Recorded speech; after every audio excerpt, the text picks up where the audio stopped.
कुछ छिन जाएगा हमारे हाथ से अगर तेरे करतूतों का पता चल गया। यूँ समझे कि हमारे दुबई वाले ऑफिस को आपकी सर्विसेज की जरूरत है। अब आया ना ऊंट पहाड़ के।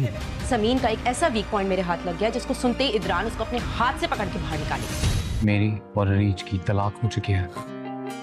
अरीज वाकई वापस आ रही है। मैं अपनी माँ से मिलेगी तो फिर मुझसे दूर हो जाएगी। हाँ, वो इरा से जरूर मिलना चाहती है।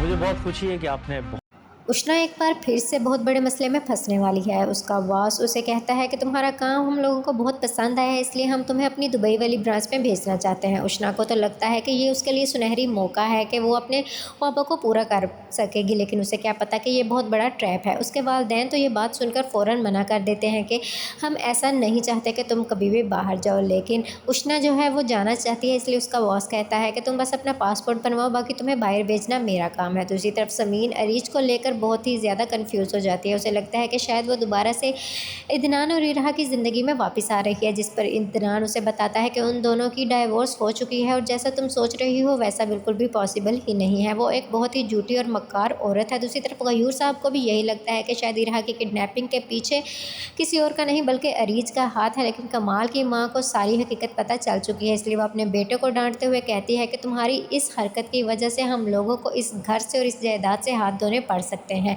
और तुम जानते हो कि शाइला तुम्हारे साथ क्या करेगी।